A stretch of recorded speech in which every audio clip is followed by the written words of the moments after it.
Welcome to Experiencing Consciousness. My name is Dyba. And I'm Dr. Kathryn Rossi. We're happy you're here.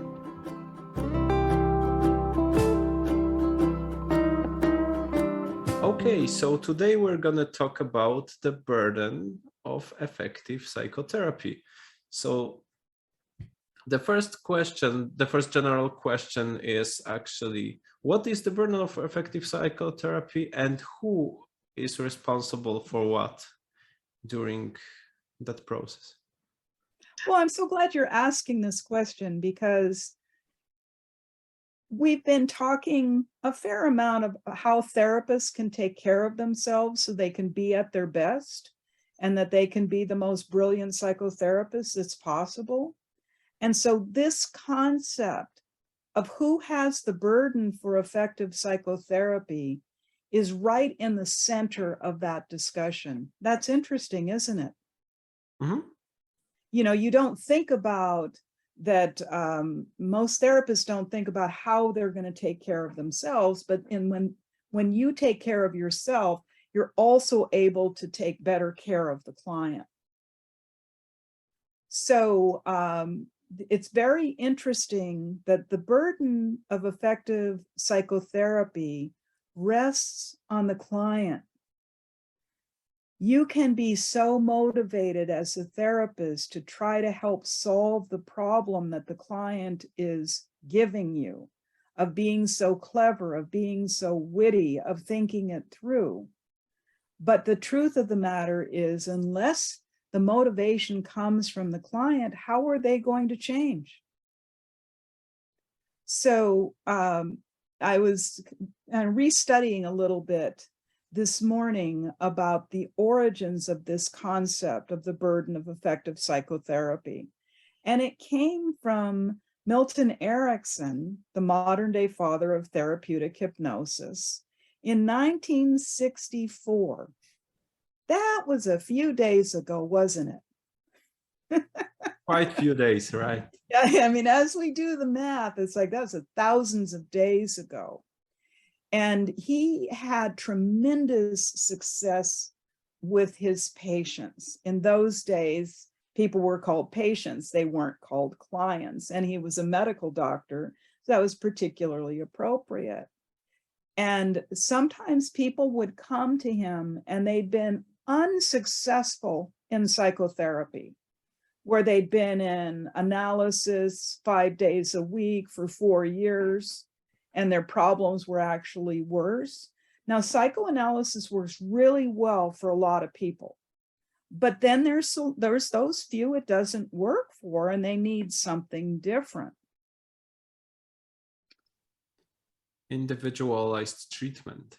You know, a real individualized treatment. And so in the 60s, in particular, a lot of people were going to psychoanalysis. There wasn't the variety of psychotherapies that we have today. And so he would have patients come in to say that, you know, I have this medical condition. I have high blood pressure. I'm smoking too much. I'm eating too much. I'm really in bad shape and I need help. And I don't know, it just hasn't been working for me. And so Erickson would do something really different. How exactly he worked with these people, the technique that he used, I think is really telling. So he knew that in order for this person who'd been in therapy for years to change, is that they needed to take responsibility for themselves, because the locus of change is within the individual. So he would have them very slowly tell their story to him. And then he might ask them to modify something here or there. And at the end of their telling the story, they would say what they wanted. For instance, for a person who was wanted to quit smoking, the question would be, how is it that smoking, you know, what do you want out of smoking, for instance? So he would say, I want you to do this really slowly and to tell me the story. And he knew that the client themselves would go into a naturalistic trance state as they were telling the story. And he could hear when they were slowing down with the story, or their voice would get quieter and quieter, and he'd have to say, you got to speak up now. And he'd have them repeat the story.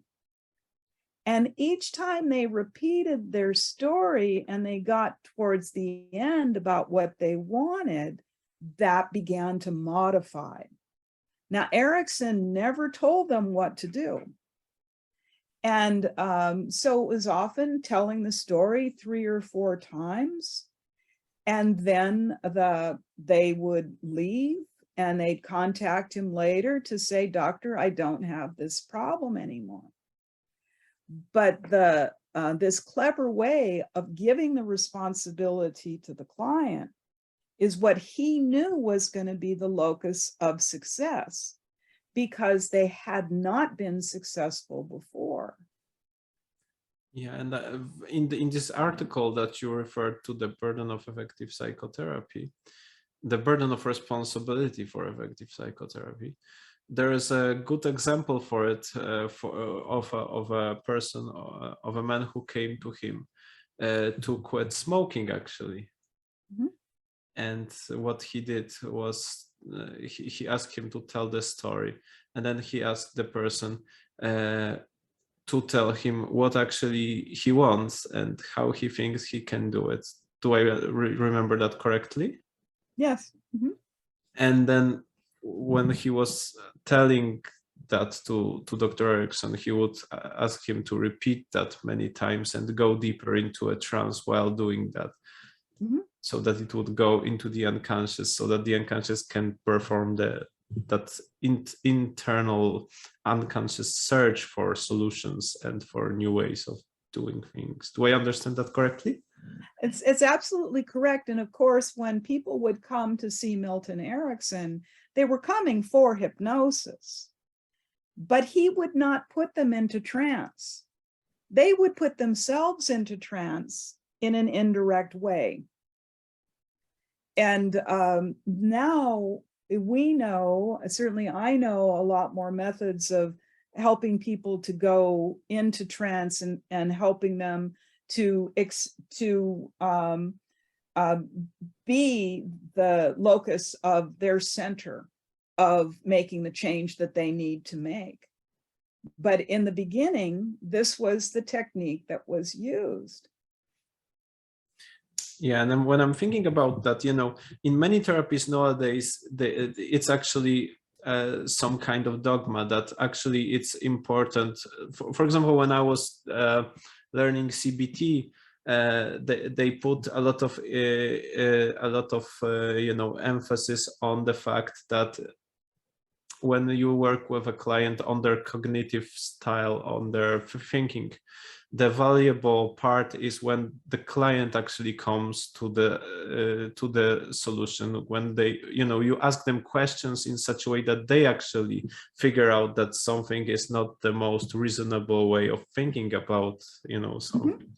But I think that the burden of responsibility for effective psychotherapy placed on a client is actually very important, crucially important in hypnosis, because even nowadays, many people think about hypnosis in such a way that actually a therapist puts someone into a trance and puts, you know, those magical kind of fairy tale statements called suggestions, and you know, so the magic happens by means of therapist putting suggestions into the client's head and programming them to do things in a different way. And when you think about the hypnosis, therapeutic hypnosis, that Dr. Erickson and Dr. Rossi and we are now developing also, it's totally different, right? And it's important to well, it's the opposite of what we're actually taught in graduate school. We're taught in graduate school that the therapist needs to make the plan. The therapist needs to follow through with this plan. You know, so you make the diagnosis, you make the treatment plan, and then you're following through that week after week. And while that can be effective, it's even more effective if the solutions are coming from the client. And the therapist becomes almost like recognizing when that's happening. Mm-hmm. And isn't that also one of the key statements of the utilization approach, that the client has actually all the tools and all the means of creating the change within themselves? It's just the main thing is to actually rearrange them in some way with the client and put them into their best use?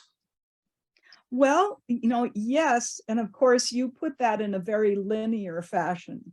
When you start adding the levels of consciousness to that, of the unconscious, the subconscious, the pre-conscious, you know, this sort of thing, that it becomes more understandable that during the time of trance, and everybody goes into trance at least every 90 minutes. You're in trance right now, Jan. I'm looking at you. I know you're in trance. I'm deeply focused.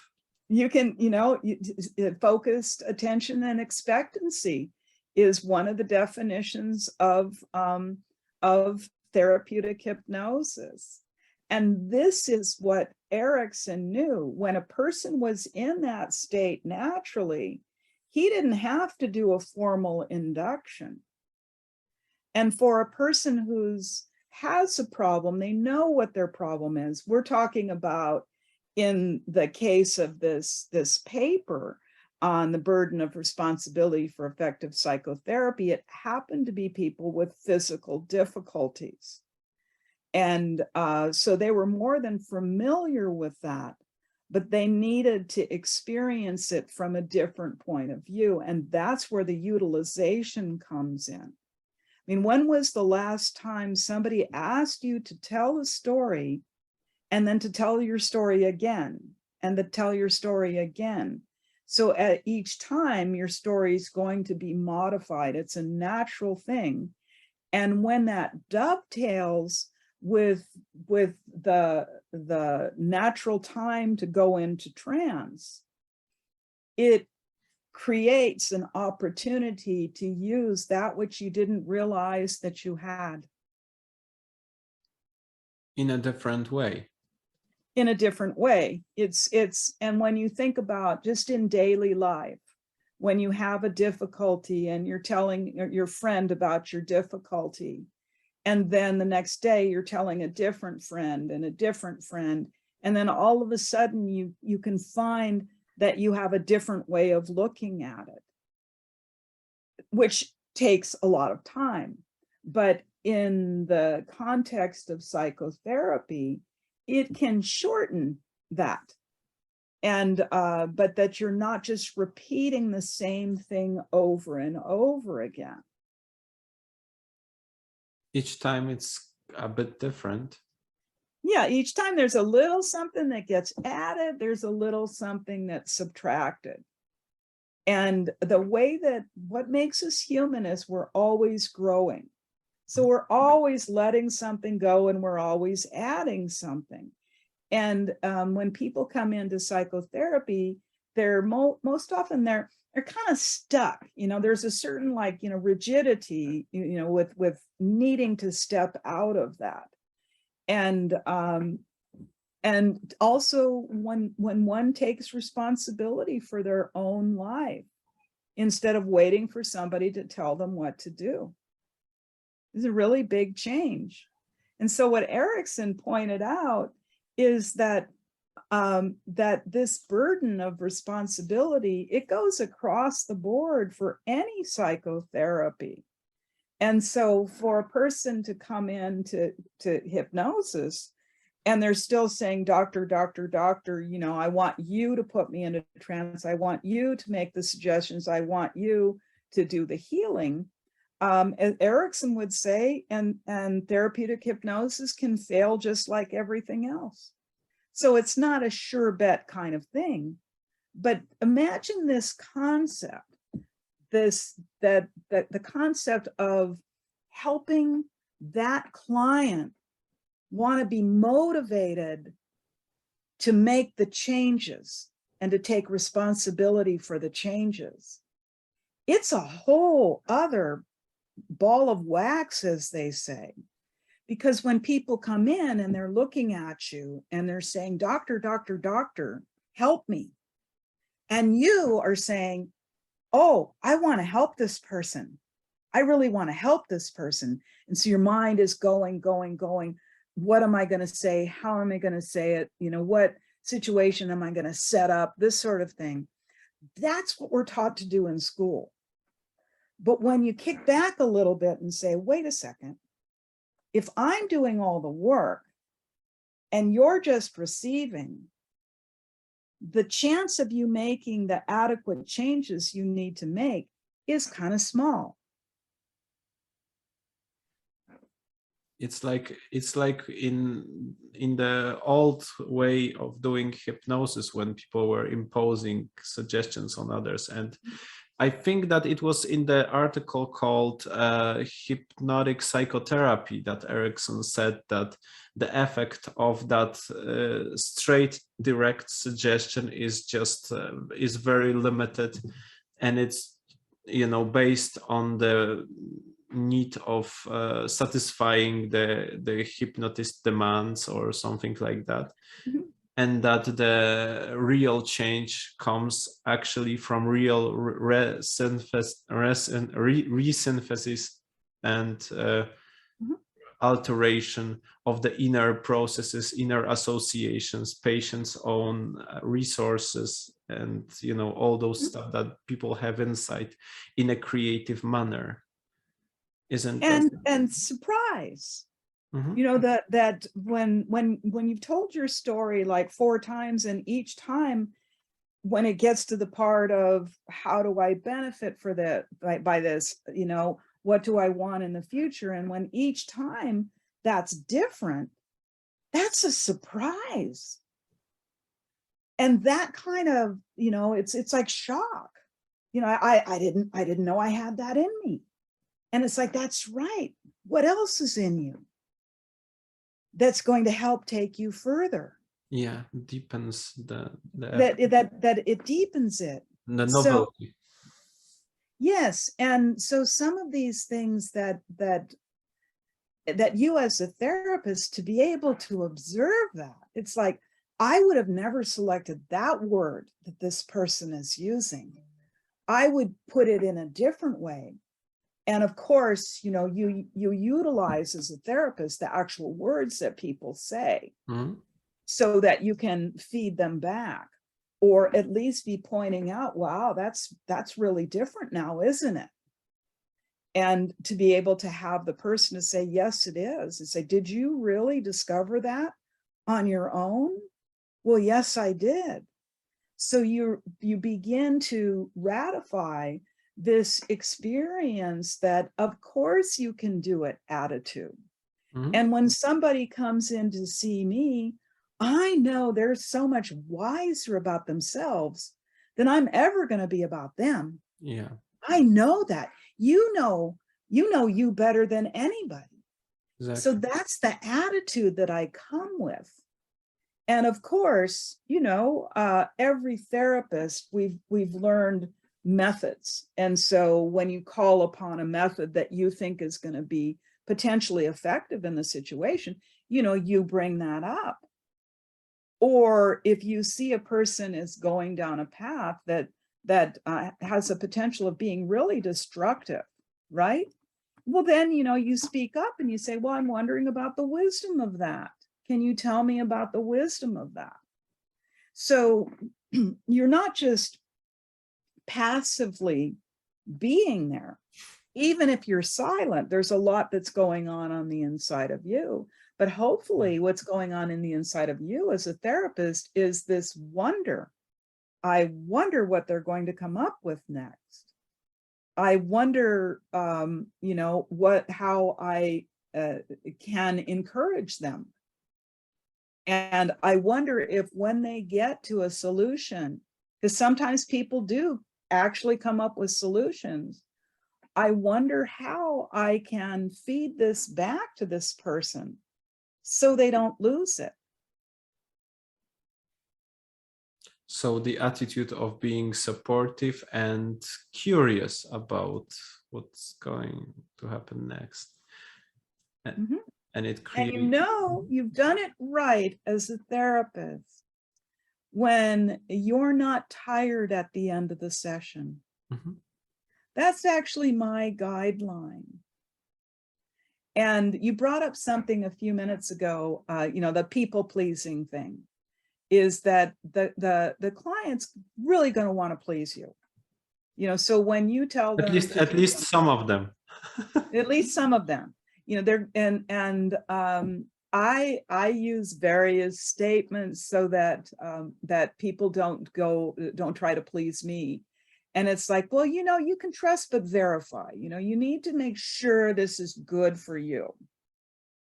And so in building in that individual ability to question what's been said and what you're going to take in for yourself.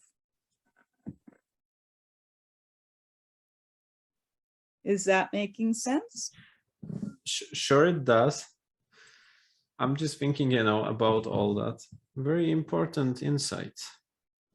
Well, and ultimately, and I'm really serious about therapists taking care of themselves. I've seen too many people, they get to the end of the day and they're just crawling home. They're so exhausted, and that they're taking on personally the problem of the client.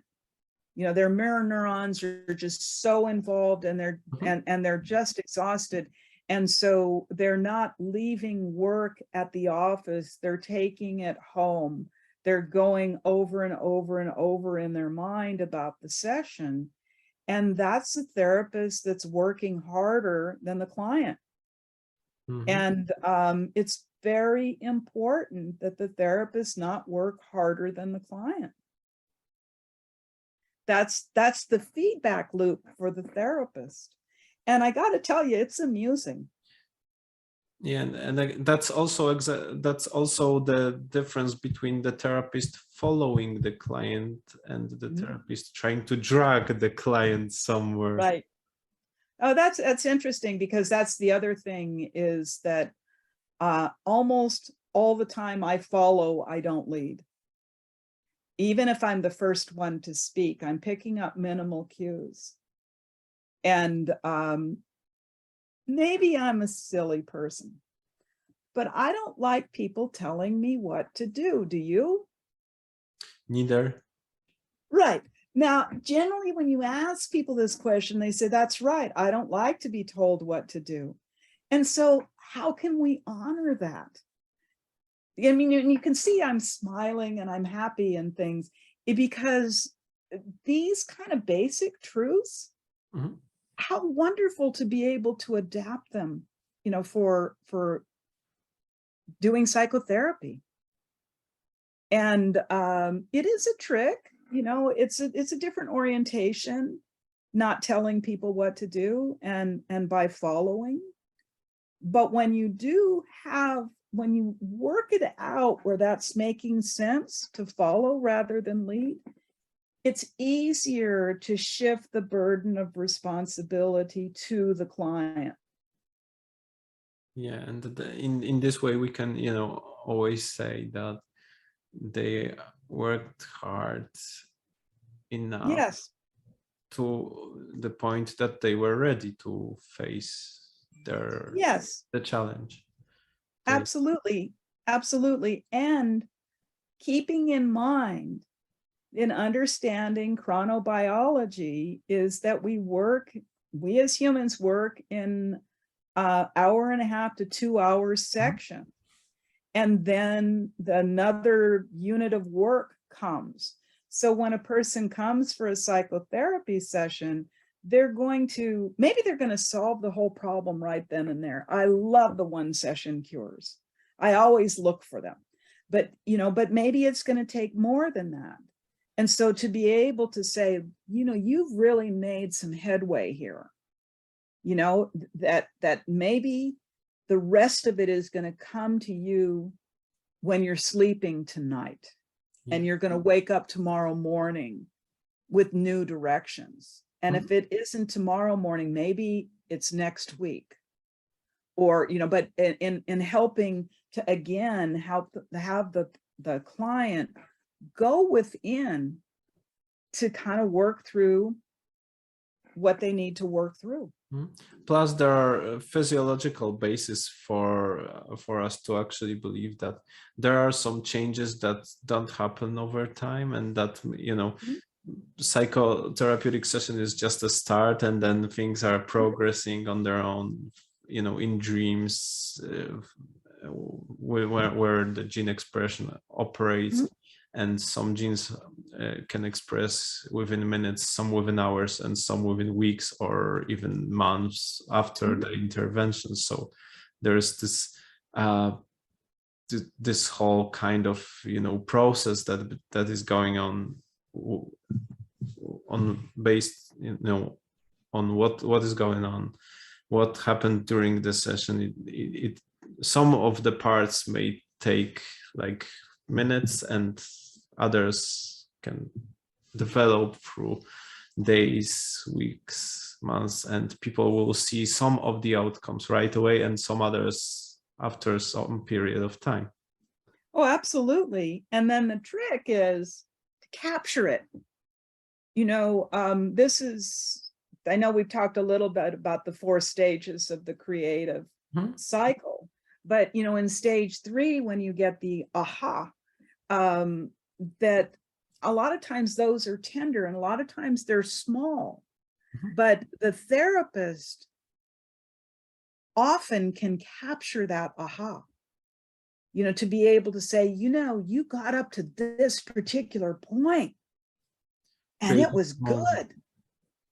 Yeah, that was, well, I don't tell people that was their creative moment. I ask them, could it be that this thought, this gesture, this, relaxation of your eyes, the relaxation of your face, the calmer breathing, it can be all kinds of things.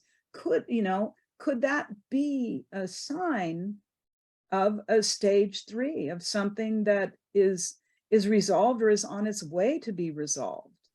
So there's ways of helping people to feel rightfully so good about what they're doing. And then if you're going to see them next week, that you don't quite pick up where you've left off. You have it in mind, but most of the time people come in and they've got a whole different issue that they want to talk about than what they did last week.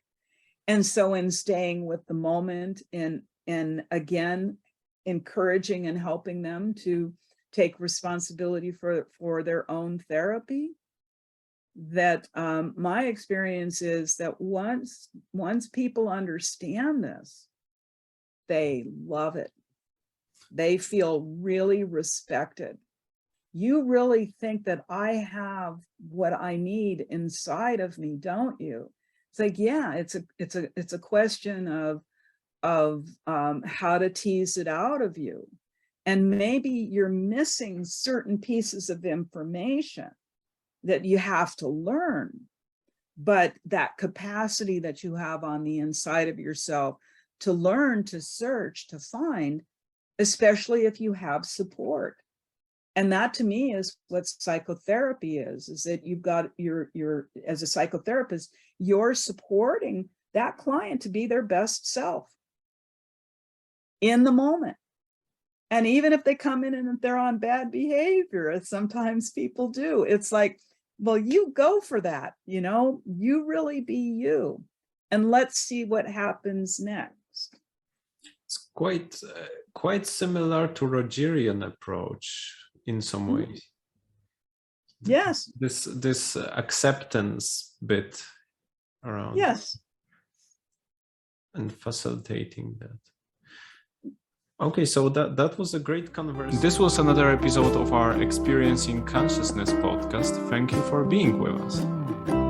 Thank you, Jan. You're the best. Be well, be happy, celebrate life.